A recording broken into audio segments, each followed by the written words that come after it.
You know what's crazy? NASA gets close to like $80 million a day to show us cartoons.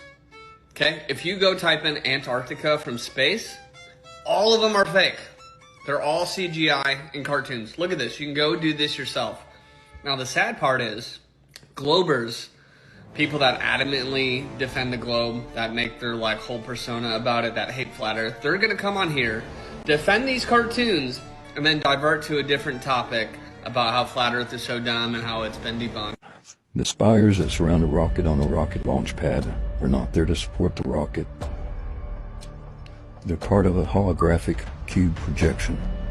Notice how the white tips of these spires have a Tesla coil looking feature. They charge a vertical column of air, allowing for projection to reflect off of the charged particles, giving the effect of a real 3D rocket launch.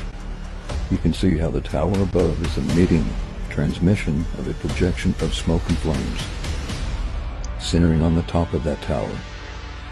That projection comes from a focal point in the center of the top of that spire. Each spire responsible for projecting angular images to form the cube. It gives it the three-dimensional, real-life, real-time look.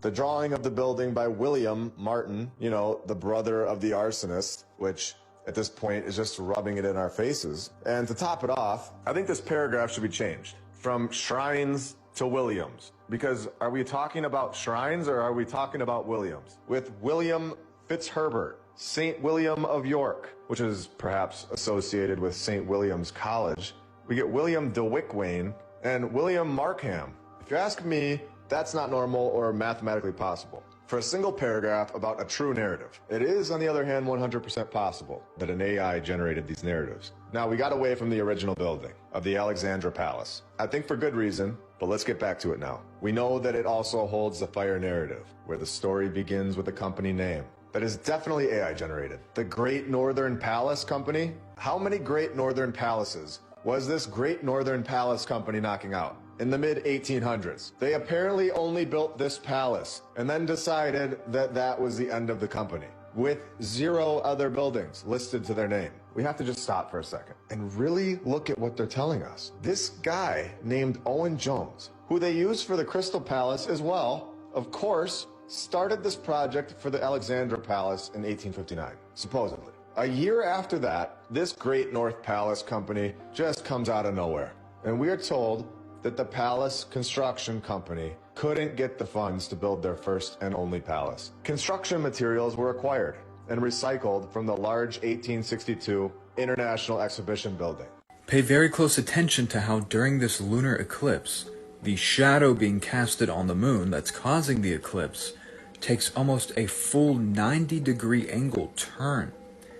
Now, I don't understand how this is possible if the Earth is the thing that is moving in between the sun and the moon and casting a shadow on the moon, causing an eclipse. Look again.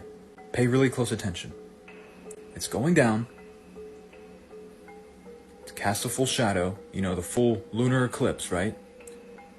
And then it completely changes directions. This is impossible. Impossible if the Earth is a globe, okay? There is no possible way that we are on a giant spinning potato, spinning through outer space, and then us moving in between the sun and the moon is causing this. There is no possible way on Earth. So just do some due diligence and think for yourself, because if you don't have the ability to spot the deception that the government is pushing upon us, then you don't have the ability to lead yourself, let alone the woman that you love. So yes, this is related to dating. If you want to have a girlfriend that you can lead, then you better make sure she's a flat earther. Entertainment only. How does water stick to a ball? Gravity, of course. That invisible force, that undetectable phenomena, that magic 9.8 meters per second squared that explains why everything falls downwards. But wait, Why is a fish able to jump out of the ocean if the force is so strong? How can a big plane and also a tiny wee bumblebee defy such a force? Why does gravity affect this egg, yet it doesn't affect that egg? Why does gravity pull that balloon down, but this balloon escapes its force? What if I told you that gravity was nonsense? Fake, doesn't exist. You'd all laugh and say, I was crazy, right? Well, that's exactly what I'm going to tell you. Gravity is a scientific theory without a shred of real life proof. It's a calculation that's required just in case you ever find yourself in a vacuum chamber or in outer space. If an object is more dense than its surrounding medium, it sinks. Less dense, it rises. And that is it.